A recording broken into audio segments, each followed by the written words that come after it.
कहते हैं भगवान शंकर, भगवान राम जन्म के अनेकों कथा है, अनेकों कारण है, लेकिन मैं सब तो नहीं सुनाया जा सकता, दो चार मैं बताऊंगा। और बाबा ने जितना सुना है उतना मैं भी नहीं सुना, तो मैं भी जितनी मती हो। प्रताप भानु की कथा आप सब जानते ही हैं। एक कथा है, कहते हैं कि द्वारपाल जो थे जय और विजय,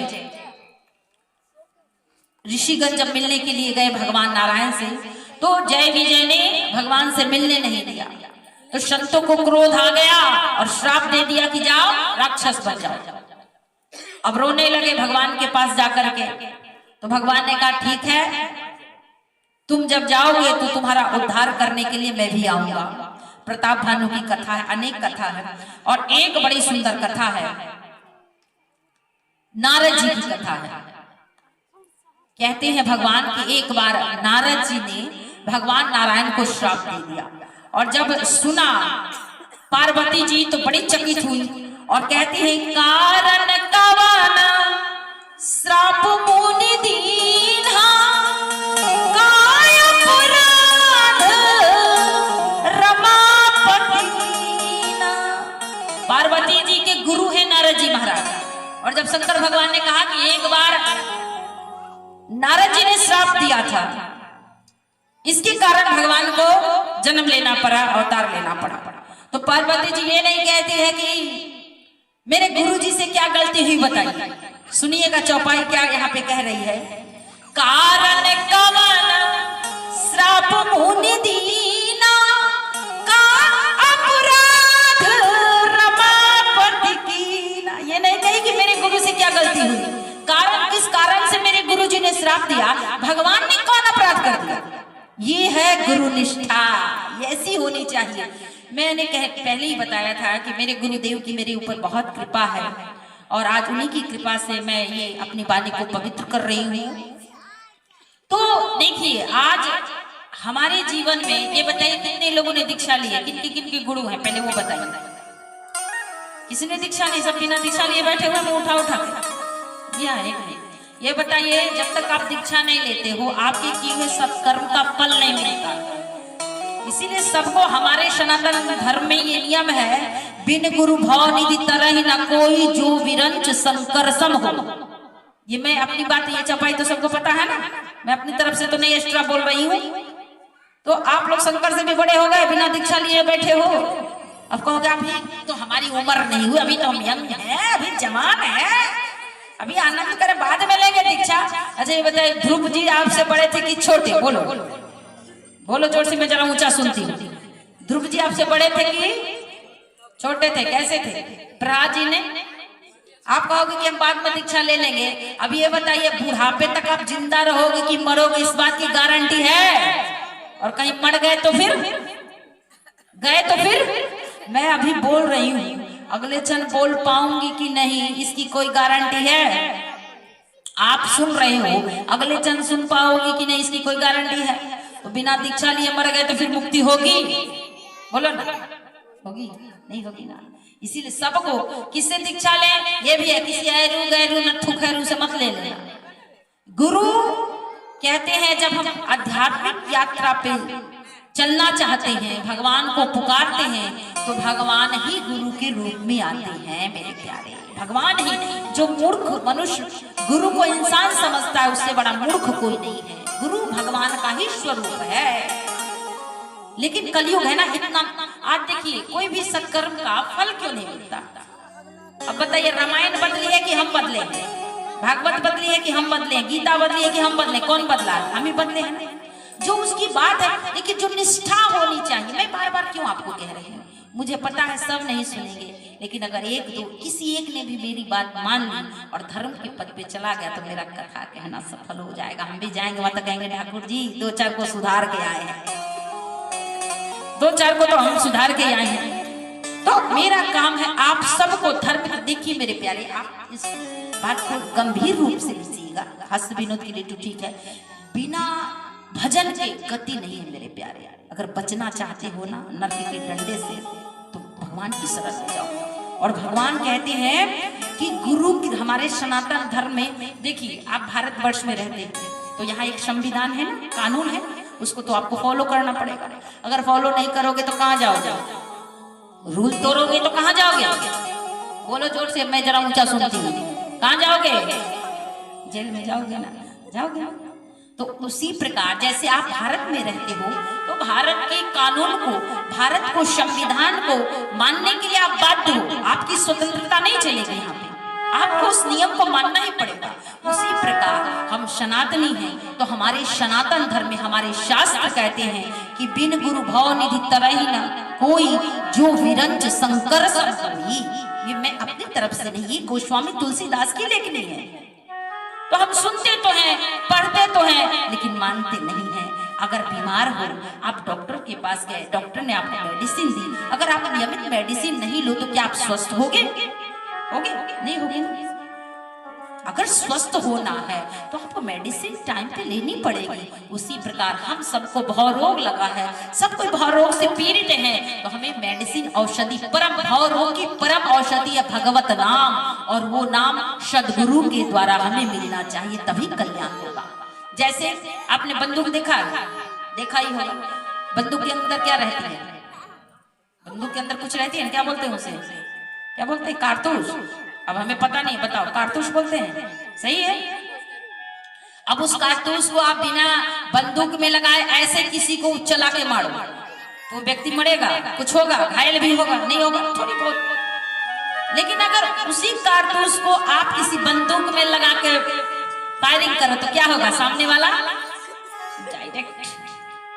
उसी प्रकार ऐसे नाम जपते हैं वो उतना फलित नहीं होता, लेकिन किसी सद्पुरुष से, किसी सिद्ध पुरुष से, किसी संत से, किसी महात्मा से अगर वो नाम हम लेते हैं तो वो नाम सिद्ध जो मंत्र हमें मिलता है वो तारन मंत्र होता है, और वो हमें तार के भव सागर से पार ले जाता है। मेरे प्यारे, अगर नहीं लोगे ना तो कल्याण नहीं होगा। आपसे निवेदन, दोनों हाथ जोड़ के मेरे प्यारे अपना कल्याण कर लो, वरना कहा जाता है कि जब मर के जीव वहां जाता है, बैतरनी नदी आती है जिसमें खौलता हुआ मल है, मूत्र है, रक्त है, पीप है, मवाद है, और जीव जाकर के वहां चिल्लाता है पुत्र बचाओ, पत्र बचाओ, लेकिन कोई भी बचाने वाला नहीं है। यमराज के दूत कोड़े लेके पीटते हैं, बलपूर्वक आपको उस नदी में धक्का देते हैं। गरुड़ पुराण पढ़ लीजिएगा, अगर मेरी बात पे विश्वास नहीं है तो। अगर शास्त्र मानते ही नहीं हो तो फिर कोई बात नहीं है, लेकिन मानते हो, जितनी भी बात मैं बोल रही हूँ सब शास्त्रों की बात बोल रही हूँ, अपने मन से कुछ भी नहीं हमने इसमें जोड़ा है।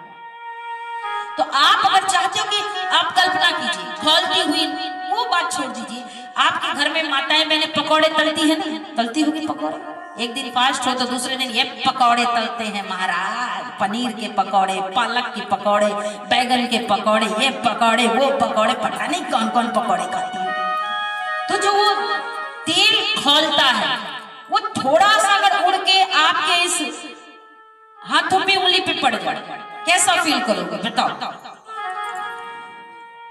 और वहां तो खौलती हुई नदी है और उसमें जीव कहता है पुत्र बचाओ, कोई जाना चाहेगा उसमें? चिल्लाता है, पुत्र को, पौत्र को बुलाता है, लेकिन मेरे प्यारे बड़े दुख के साथ कहना पड़ेगा वहां कोई भी पुत्र, पौत्र, पति, पत्नी, ये वो कोई भी जाता नहीं। करनी न धरनी झमेला पड़नी, मुश्किल भाई पर बैठनी, दुनिया से दूर बलमवा के गाँव। इस बलम की नहीं, उस बलम की बात मैं कर रही हूँ। दुनिया से दूर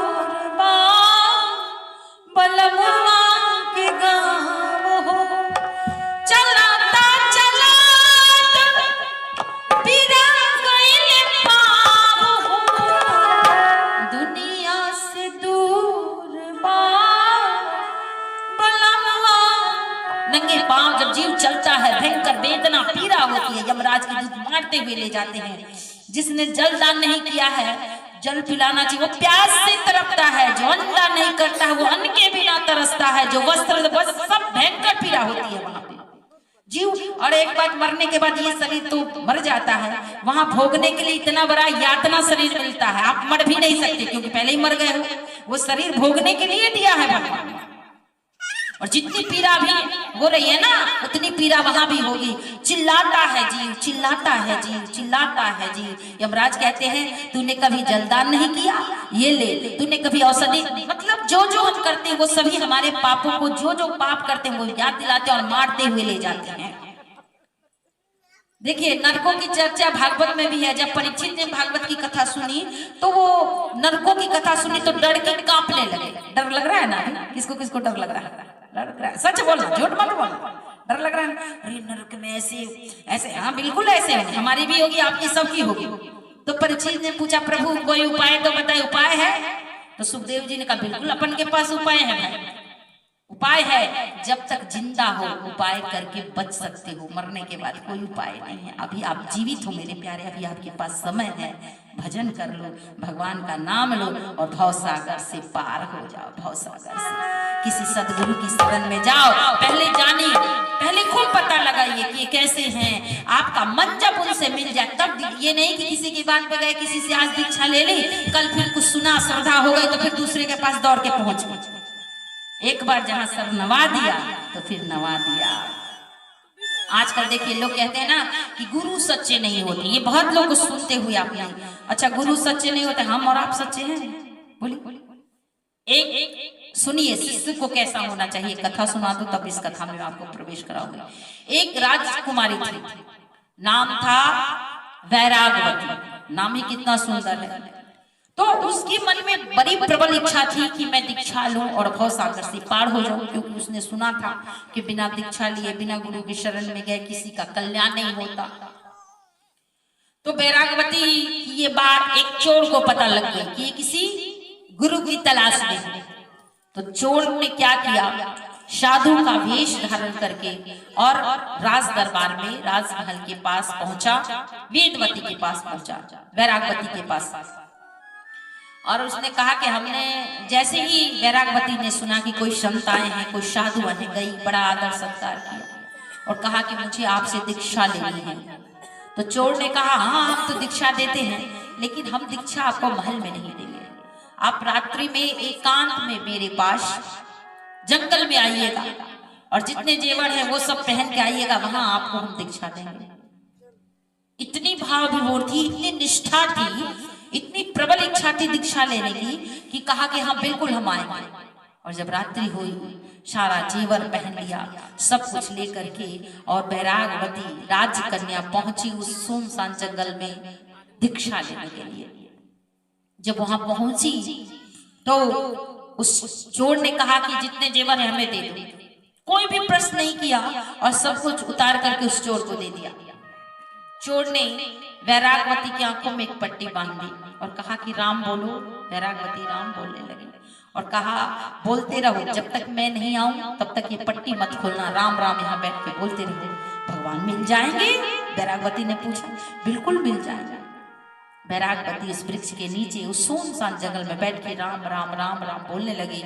और वो तो महाराज कैसे गुरु थे आपको पता है, वो सारा जेवर लेकर के 1 2 3 हो गए, चोरी में चले गए। वैरागवती सुबह से शाम हुआ राम राम राम राम, 1 दिन बीत गया, 2 दिन बीत गया, अब तीसरा दिन भूखी प्यासे बैठ के केवल राम राम जप रही है। भगवान नारायण का सिंहासन डोलने लगा। भगवान ने कहा कौन भक्त है मेरा? नारद जाओ तो देखो कौन मेरा नाम ले रहा है। अच्छा मैं आपको एक बताऊं, आपका नाम लेके कोई बार बार आपको पुकारे, आप कितनी बार उसकी तरफ नहीं देखोगे? देखोगे कि नहीं? देखोगे। तो जब हम भी भगवान का बार बार नाम ले, बार बार नाम ले, तो क्या भगवान हमारी तरफ नहीं देखेंगे? देखेंगे? बोलिए। तो भगवान ने कहा ये कौन मेरा भक्त है? नारद जाओ देखो, ये भूखे प्यासे 3 दिन से कौन मेरा भक्त मेरा नाम ले रहा है। नारद जी आए, जैसे ही आहट सुनी वैरागवती ने कहा कौन है? मेरे गुरुदेव आए हैं क्या?